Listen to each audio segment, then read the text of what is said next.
Pour ce que l'Esprit veut nous donner ce matin, je vous inviterai à tourner dans l'Évangile selon Jean, au chapitre 6.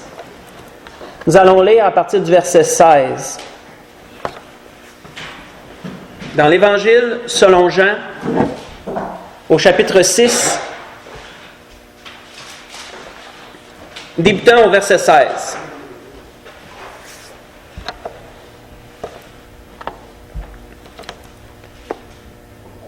Il est dit, « Quand le soir fut venu, ses disciples descendirent au bord de la mer. Étant montés dans une barque, ils traversaient la mer pour se rendre à Capernaum.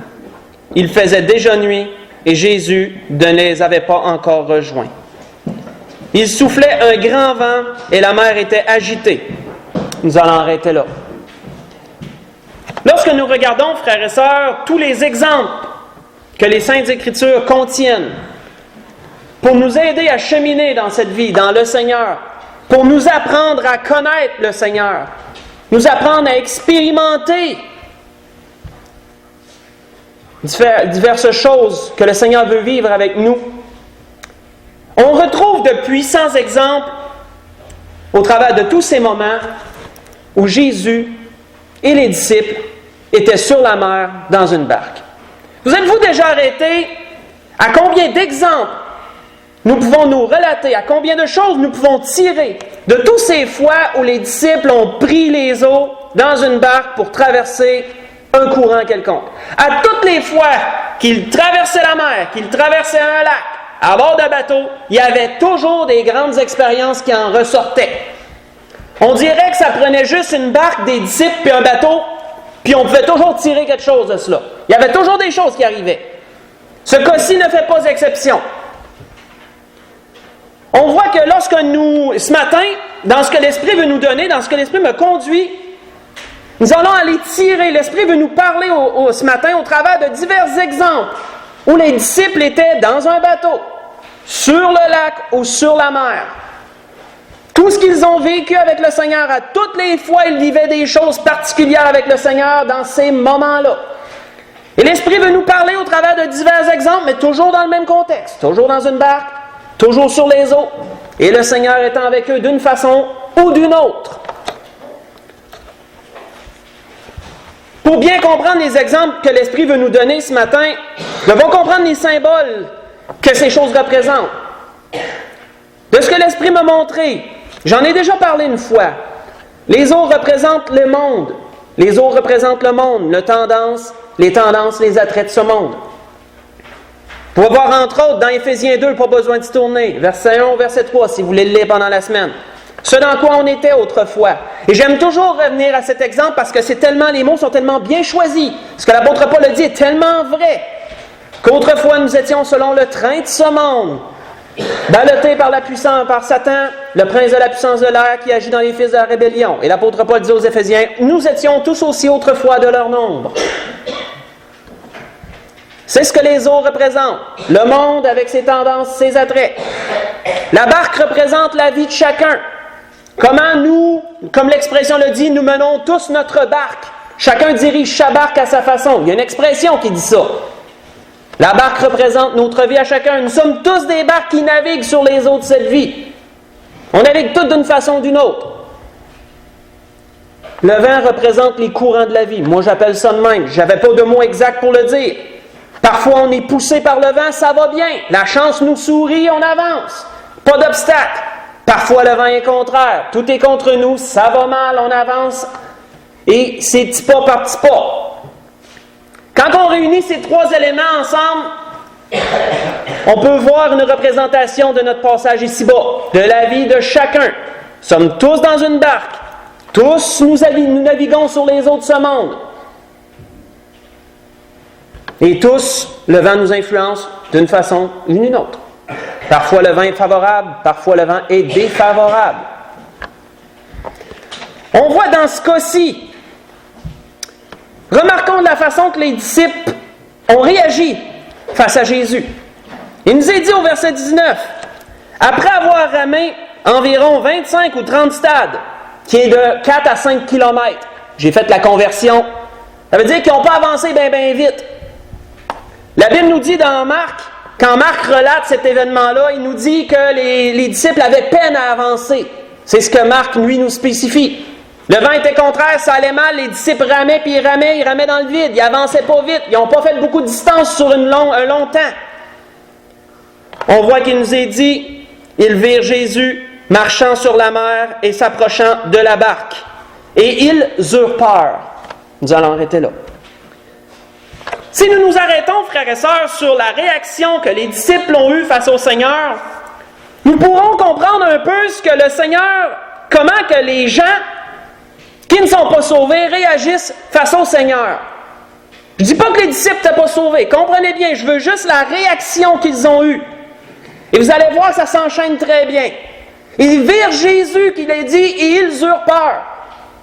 Marc, lui, nous spécifie qu'il croyait que c'était un fantôme. Il croyait que Jésus était un fantôme. Et ils ont poussé de grands cris. C'est ce que Marc nous spécifie lorsqu'il relate ces mêmes événements. Mais qu'est-ce que ça nous dit, frères et sœurs, ça à nous? C'est que pour les gens qui ne sont pas sauvés, lorsqu'on leur parle de Jésus, une des réactions premières qu'ils ont, ils ont peur. Pour eux, Jésus, c'est un peu un être fantomatique. C'est une image plus qu'une personne. Il n'est pas vraiment réel. Et quand on en parle aux gens, souvent il y en a qui disent « Non, moi, parle-moi pas de ça, je ne veux pas en entendre parler. » Ils ont peur. On voit que Jésus a souvent suscité certaines réactions dans la chair. Et souvent, malheureusement, elles étaient négatives. La première appréhension du Seigneur, comment qu'il le voyait en premier lieu, au début. On voit qu'Hérode, le roi, lorsqu'il a entendu parler, au travers des mages qui sont venus, qui ont dit « Nous venons adorer le roi des Juifs », la Bible nous dit qu'Hérode et tous les Juifs en Israël, et tout Israël étaient troublés. Le Seigneur n'était même pas au monde, qui troublait déjà le cœur des gens. Les gens ne savaient pas quoi en penser. Que devons-nous penser de cet être? Je peux vous dire que lorsqu'on essaye de parler de Jésus, il trouble beaucoup encore aujourd'hui. Les cœurs sont troublés lorsqu'on essaie d'en parler. Les gens ne savent pas quoi penser de ça. On voit qu'un jour, Jésus, encore dans une barque, a traversé des eaux. Il est arrivé dans un certain pays. Il a fallu que j'écrive le nom parce que je ne voulais pas le dire mal. Le pays des Géraséniens. Et là, il a guéri un démoniaque, chassé des démons, légion, le nom du démon, plusieurs. Lorsque les gens ont vu ce qui est arrivé, ils sont venus voir Jésus et ils ont prié Jésus de s'en aller, ils n'ont même pas voulu l'écouter. La Bible nous dit qu'ils étaient dans la crainte. Et on peut voir encore, frères et sœurs, ce que la chair ressent à la première mention de Jésus, la crainte. Les gens sont craintifs lorsqu'ils entendent parler de Jésus. Jésus bouleverse tellement de choses. Il peut tellement changer de choses. Qu'est-ce qu'il va me demander, Jésus? Qu'est-ce que je vais devoir faire? On voit que souvent, les réactions sur Jésus ont été négatives, en premier lieu. Il y en a certains qui ont été dans l'admiration lorsqu'ils voyaient ses œuvres. Mais la plupart du temps, les gens avaient peur lorsqu'ils le voyaient. Les gens étaient craintifs, les gens étaient troublés lorsqu'ils entendaient parler de lui. Et ça peut nous aider à comprendre comment que les gens se sentent lorsqu'on essaie de témoigner. Les gens ne veulent pas en entendre parler, ils ne savent pas quoi en penser. Les gens ont peur. Non, parle-moi pas de ça, je ne veux rien savoir. Les gens sont craintifs. Qu'est-ce qu'il va me demander? Qu'est-ce qu'il faut que je fasse? Non, non. Toutes des réactions de la chair.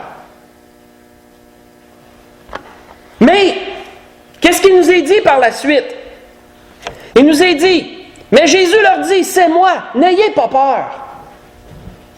Il voulait donc le prendre dans la barque. Et aussitôt, la barque aborda au lieu où ils allaient. Quand nous laissons Jésus entrer dans notre barque, si vous voyez l'image, qu'est-ce que la Bible nous dit? Aussitôt, ils sont arrivés au lieu où ils allaient. Comment que on se rend compte lorsqu'on laisse entrer le Seigneur dans notre vie qu'on arrive exactement à l'endroit où on a toujours voulu être? Tout ce à quoi le cœur aspire dans cette vie, toutes ces choses après quoi on court de façon futile, Vous savez, on rame dans cette vie. Il y en a beaucoup qui rament. Puis ils rament futilement. Futilement qui veut dire, selon le dictionnaire, qui est dépourvu d'intérêt, d'importance. Court après des choses vaines, sans importance, qui ne mènent à rien. Et comment les gens rament? Puis ils rament. Ils croient qu'ils se dirigent vers un but quelconque. Ils peinent à l'atteindre. Et lorsqu'ils l'ont atteint, ils se rendent compte qu'ils ne sont pas rassasiés. Ils doivent courir après un autre but encore et un autre. Ils vont passer leur vie à courir après d'une chose à une autre. Ça va être un char, le char, ça va être la maison. La maison, après ça, va être d'autres choses. Le cœur n'est jamais satisfait. C'est ce que Salomon nous dit dans les Ecclésiastes. Le cœur n'est jamais rassasié de bien. Il en veut toujours plus. Mais lorsque tu laisses Jésus rentrer dans ta barque, tu te rends compte que tu arrives exactement où tu as toujours voulu être. Jésus comble le vide qui a toujours resté vide. Peu importe comment on a essayé de le remplir. C'est ce que Jésus peut faire. C'est ce que cet exemple nous démontre. Mais il faut laisser Jésus rentrer. Il faut laisser Jésus rentrer. Et une fois qu'il est rentré, il faut entretenir la relation qu'on a appris avec lui. On voit qu'il nous est dit dans Jean 10, verset 10, pas besoin d'y tourner, Jésus disait, « Moi, je suis venu afin que les brebis aient la vie, et qu'il l'ait avec abondance. » Jean 10, verset 10. Comment que le Seigneur ne veut pas seulement nous avoir donné une qualité de vie pour l'éternité, mais comment qu'ici-bas, présentement, qu'est-ce qu'on a lu la semaine passée? Qu'est-ce que l'apôtre Paul avait dit dans 2 Corinthiens, qu'on a commencé le message la semaine passée sur l'enlèvement? Il dit, moi je vivrai avec le Seigneur par la puissance de Dieu. C'est à peu près quelque chose comme ça qu'il avait dit. Comment que présentement nous vivons avec le Seigneur pour ceux qui l'ont dans leur barque. Mais comment qu'un jour nous serons avec lui, si vous vous souvenez, c'est ce qui a été dit la semaine passée. Jésus n'a pas seulement voulu nous donner une vie éternelle, une qualité de vie, c'est ça la vie éternelle. C'est pas juste de vivre la vie éternelle, je le répète souvent. Ça serait juste de vivre. Ceux en enfer aussi vont vivre un jour. Ils vont souffrir pour l'éternité, mais ils vont être vivants. La vie éternelle, c'est une qualité de vie. Mais le Seigneur il a dit qu'il est venu nous donner la vie avec abondance. Ça veut dire dans le présent, ça. Dans le présent, le Seigneur veut nous donner une qualité de vie quotidienne. Vous savez, pour les gens, une qualité de vie, c'est quoi? C'est de ne pas être malade. Qu'est-ce que les gens se souhaitent à toutes les années? Lors de la nouvelle année, les gens ont une seule parole. Je te souhaite la santé. Pourquoi? Parce que les gens réalisent que la santé, c'est important, mais ils se disent que pour avoir une qualité de vie, il faut que tu sois en santé. C'est pour ça que les gens disent toujours ce souhait-là. Ils n'imaginent pas une qualité de vie sans la santé. Mais c'est quoi une qualité de vie pour un enfant de Dieu? Est-ce que c'est d'être corporellement en santé? Est-ce que c'est la priorité? Si c'est ça, il y en a qui vont être déçus. Il y en a des malades parmi les enfants de Dieu. Pour un enfant de Dieu, frères et sœurs, une qualité de vie, c'est d'avoir quelqu'un qui répond à ses besoins constamment à ses côtés. Et je ne parle pas de quelqu'un de charnel. C'est d'avoir la présence de Dieu quotidienne avec lui, de savoir qu'il peut toujours s'appuyer sur un roc qui est plus solide que les âges, de savoir que peu importe les besoins, il peut recevoir assistance, que peu importe les faiblesses, il peut être secouru, que peu importe ce qu'il a sur le cœur, il peut en parler. Ça, c'est une qualité de vie pour un enfant de Dieu. C'est ça, une qualité de vie. C'est ce que Jésus veut nous offrir, parce qu'on l'a laissé entrer dans notre barque et qu'il navigue avec nous sur les eaux de cette vie. Mais nous pouvons voir au travers de l'exemple que nous avons lu comment il y en a qui rament. On ramait tout un moment donné. Pour rien, futilement, courir après du vide. Parfois le vent est favorable, parfois le vent est contraire, peu importe. Première réaction sur Jésus, c'est la peur, le trouble. Les gens y ont peur, les gens sont troublés, les gens sont craintifs. On en a tiré ça de ce que l'Esprit est venu nous donner sur cet exemple-là. Les disciples étaient sur les eaux. Allons dans un autre exemple, encore où les disciples étaient sur les eaux. Tournons dans Luc chapitre 5. L'Esprit va encore nous faire tirer autre chose, d'un autre exemple. Comme je vous l'ai mentionné tantôt, ça prenait 3 éléments. Ça prenait de l'eau, une barque, des disciples. Puis il se passait plein de choses.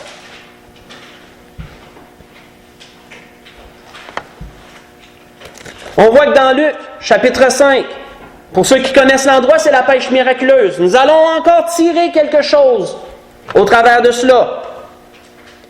Juste pour vous abréger le début, Jésus était au bord du lac. Les disciples revenaient d'une pêche infructueuse. Toute la nuit, il n'y avait rien pogné.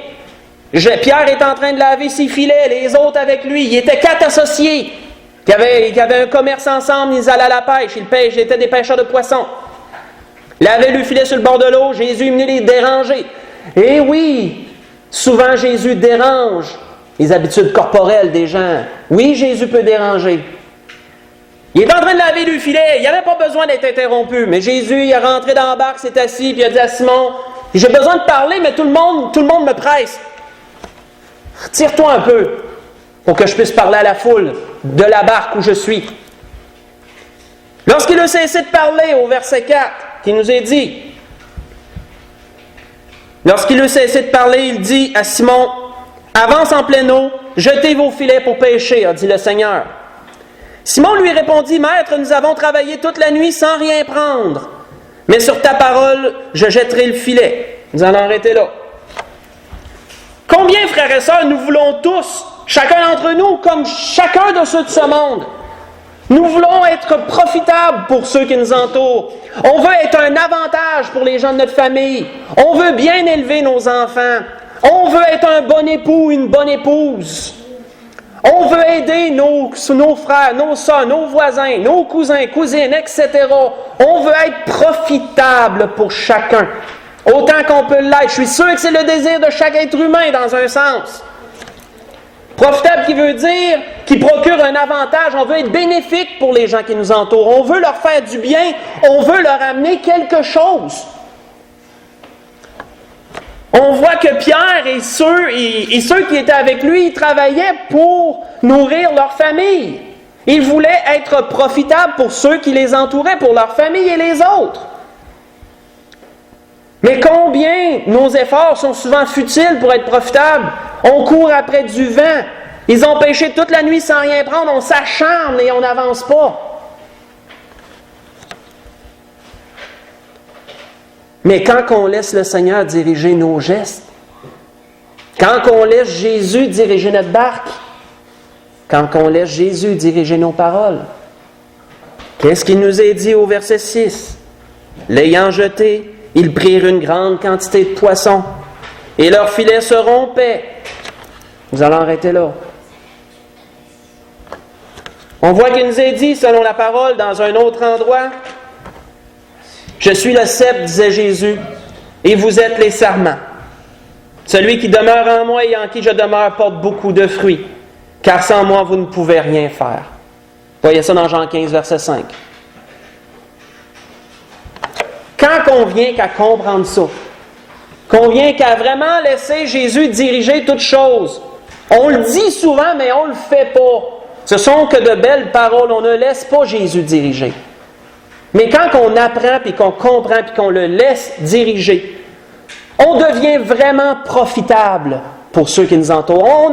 On devient vraiment un avantage pour ceux qui nous connaissent, ceux qui nous côtoient. Vous savez, je m'arrêtais sur ce que l'Esprit nous donnait ce matin.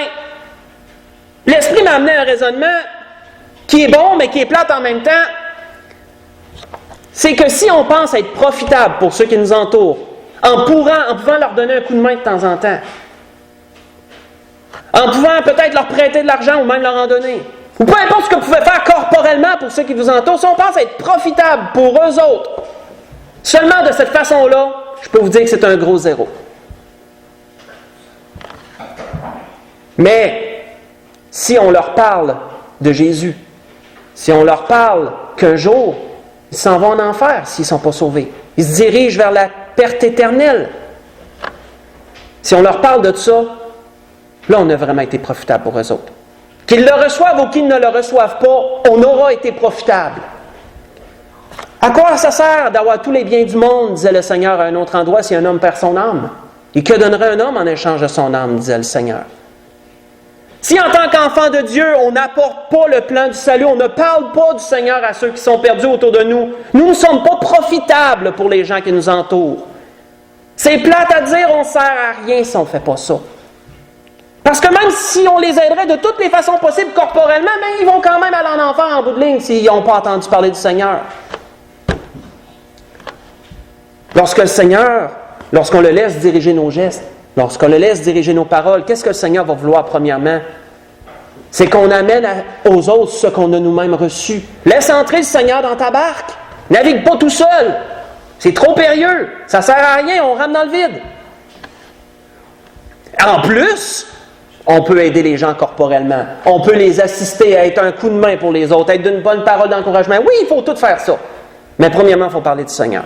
C'est comme ça qu'on est vraiment profitable. Si on ne fait pas ça, on n'est pas vraiment profitable. On n'est pas un avantage. Mais on peut l'être. Si on laisse le Seigneur diriger, on peut l'être. On voit que Pierre et les autres avaient pêché toute la nuit sans rien prendre. Infructueux. Mais dès qu'il a laissé le Seigneur diriger sa main, lance le filet, puis qu'il l'a lancé, il a pris une grande quantité de poissons. Qu'est-ce que le Seigneur leur avait dit? Je vais vous faire des pêcheurs d'hommes. Oui, frères et sœurs, on est tous des pêcheurs d'hommes dans cette vie. Et quelle quantité de poissons qu'on va prendre? Ça dépend de chacun. Ça dépend du temps qu'on y met. Ça dépend de notre désir. Ça dépend de bien des choses. Le Seigneur saura rétribuer chacun.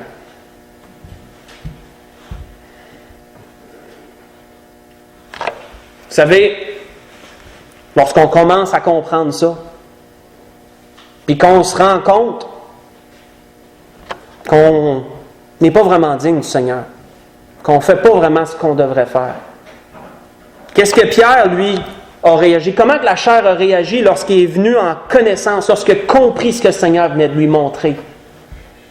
Qu'est-ce qu'il nous a dit au verset 8? Quand il vit cela, Simon-Pierre tomba aux genoux de Jésus puis il dit « Seigneur, retire-toi de moi parce que je ne suis un homme pécheur. » Pierre ne se sentait plus digne d'être en présence du Seigneur parce qu'il avait compris l'exemple que le Seigneur venait de donner. Et ça peut être une réaction qu'on a, frères et sœurs, lorsqu'on comprend, lorsque le Seigneur nous interpelle, puis que là, vraiment, la Bible nous parle et que c'est juste pour nous que ça nous parle. Puis qu'on là, on dit, ouais, tu restes avec moi, Seigneur, puis j'en suis même pas digne.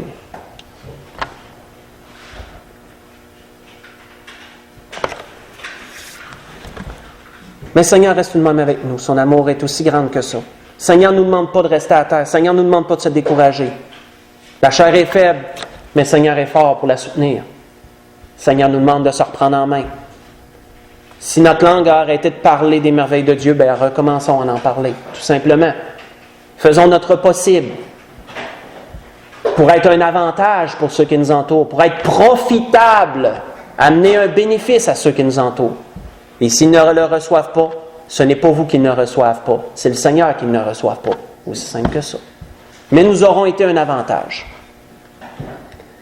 Tournons dans Marc, chapitre 4. Dans Marc au chapitre 4.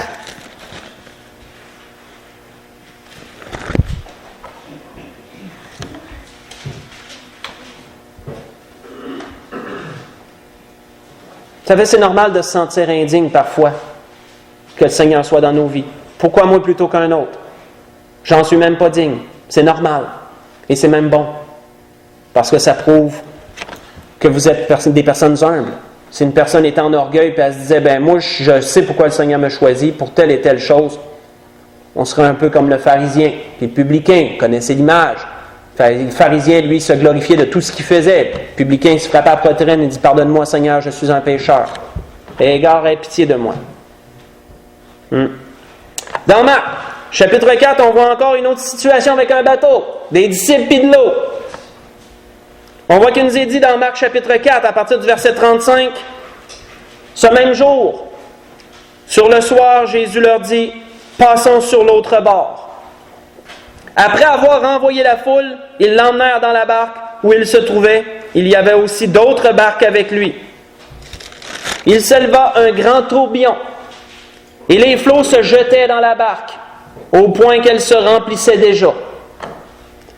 Combien de fois, frères et sœurs, dans cette vie, il nous arrive des épreuves, il qu'il arrive des choses. On en a déjà parlé, c'est souvent sur cet exemple que l'Esprit revient. Combien parfois de tourbillons et de flots dans cette vie, puis oui, on sent que l'eau embarque dans la barque, oui, on peut dire ça de même.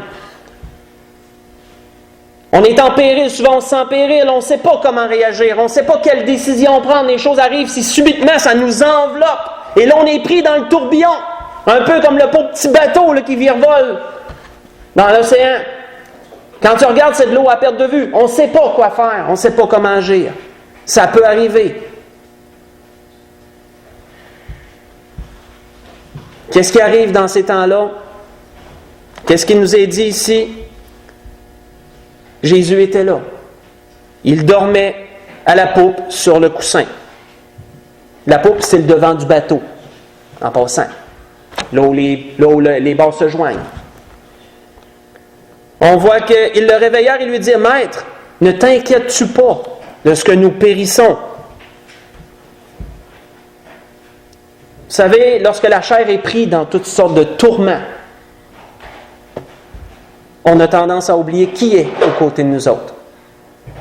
On a tendance à oublier qui habite en nous par l'Esprit de Dieu. Tellement enveloppé, la chair est tellement animée, agitée de toutes sortes de façons.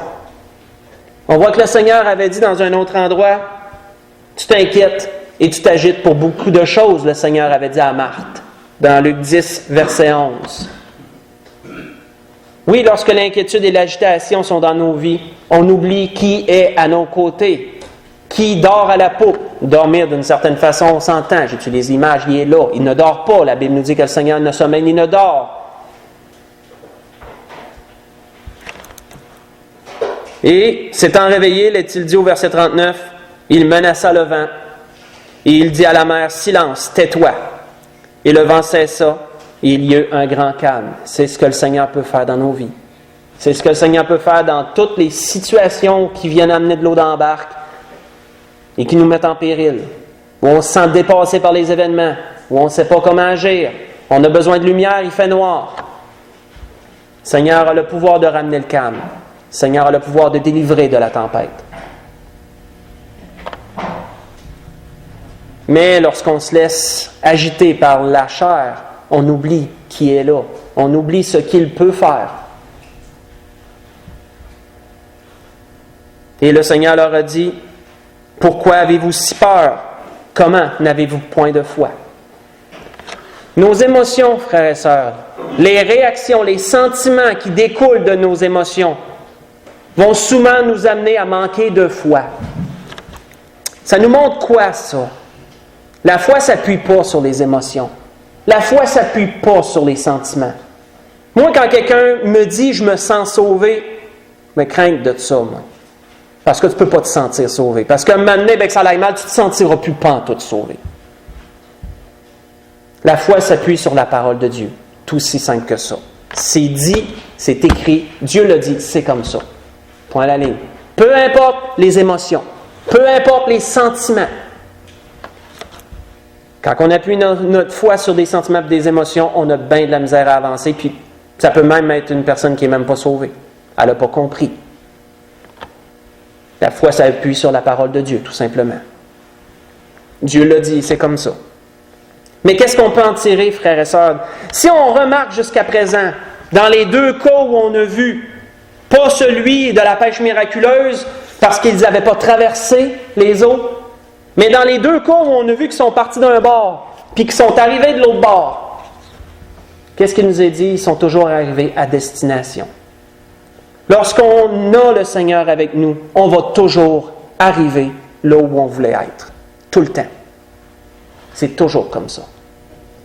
Dans ce cas-ci, il y a beau avoir des tempêtes, il y a beau avoir ce que ça voudra. Si Dieu est avec nous, et Dieu l'est pas de si. David disait, il arrêta la tempête, ramena le calme, et les ondes se turent. Ils se réjouirent de ce qu'elles s'étaient apaisées, et l'Éternel les conduisit au port désiré. Je vous invite à le lire pendant la semaine. Plus que ça, je vous ai inclus une partie dans le psaume 107 pour lire du verset 23 au verset 31. Ça se rapporte tellement à l'exemple qu'on vient de lire. Qu'est-ce que Dieu peut faire dans une vie? Toujours dans les mêmes images, la barque, les eaux, et nous qui sommes dedans.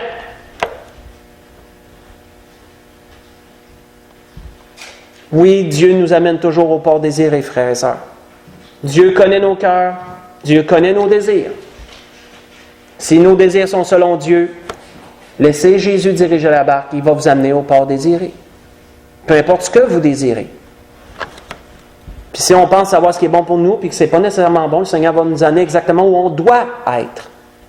Ça, c'est une différence.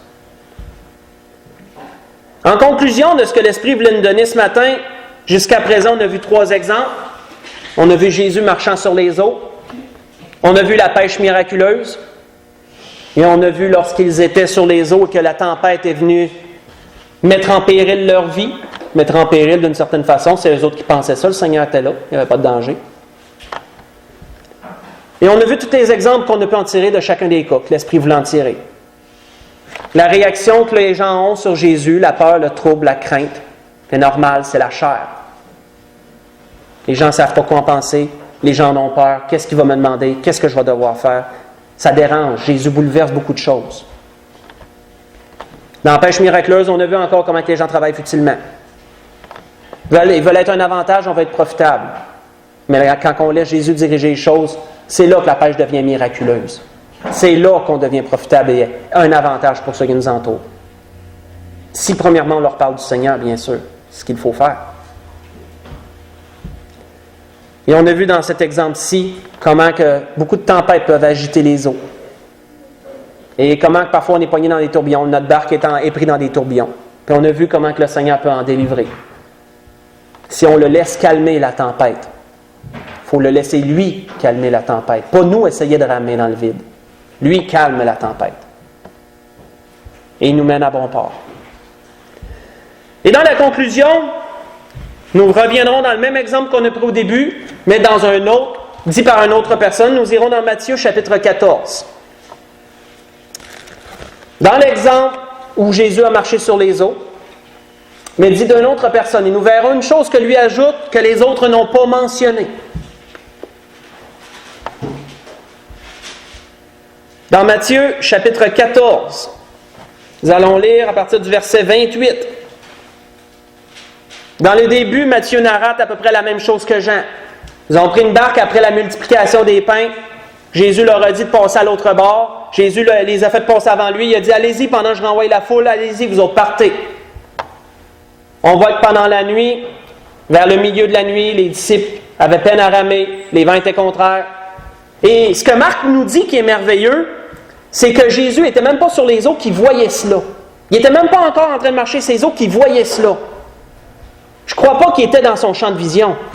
On sait que Jésus voyait tellement plus que qu'est-ce qu'un homme pouvait voir. Certainement que par l'Esprit, il les voyait même au milieu de la mer, puis il n'était même pas encore en train de marcher dessus. Vous savez, la Bible nous dit que celui qui veille sur Israël ne sommeille ni ne dort. Dieu est là du haut de son trône et notre Seigneur à sa droite, et il porte leurs yeux sur la terre, il voit chacun des enfants de Dieu.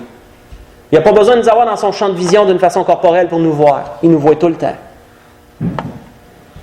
Et on voit qu'il y a quelque chose de spécial que Matthieu nous dit. Pierre a voulu marcher sur les eaux lui aussi. Ça, les autres ne le disent pas. Mais Matthieu, lui, nous le dit. Au verset 28, il nous est dit, Pierre lui répondit, Seigneur, si c'est toi, ordonne que j'aille vers toi sur les eaux. Qu'est-ce que ça nous dit spirituellement, frères et sœurs? Souvenons-nous, qu'est-ce que ça représente les eaux? Ça représente le monde avec les tendances, les attraits, les convoitises. Quand quelqu'un veut marcher sur les eaux, c'est quelqu'un, spirituellement parlant, qui désire se sanctifier. Il ne désire pas être dans les eaux. Il désire marcher dessus, il désire marcher dans la sanctification de l'Esprit, il désire marcher comme Dieu le veut. Et qu'est-ce que Jésus faisait? Il marchait sur les eaux, pas influencé par les eaux. Il marchait sur les eaux. Spirituellement, nous devons tous marcher sur les eaux. Pierre voulait marcher sur les eaux. Puis qu'est-ce que le Seigneur lui a dit? Ben viens-t'en. Tu veux marcher sur les eaux? Viens-t'en. Vous pourrez lire pendant la semaine Colossiens 3, versets 1 à 8. Et ça nous dit ce que l'Esprit veut de nous. Vers quoi l'Esprit veut nous porter. Vous pourrez le lire pendant la semaine. Colossiens 3, versets 1 à 8. Mais dans cet exemple-ci, qu'est-ce qu'il nous est dit? Jésus l'a invité, il dit « Viens ». Et Pierre sortit de la barque et marcha sur les eaux pour aller vers Jésus. On marche toutes sur les eaux, comme j'ai dit. Puis Jésus s'en vient. On doit regarder vers là et on continue à marcher sur les eaux. Mais qu'est-ce qui peut arriver? Mais voyant que le vent était fort, il eut peur. Et comme il commençait à enfoncer, il s'écriait, « Seigneur, sauve-moi. » Oui, ça va arriver, frères et sœurs, que le monde va déteindre sur nous autres. Ça peut arriver. On a beau vouloir autant qu'on peut, on est toujours dans une chair de faiblesse et ça va arriver parfois qu'on va se laisser enfoncer dans les eaux.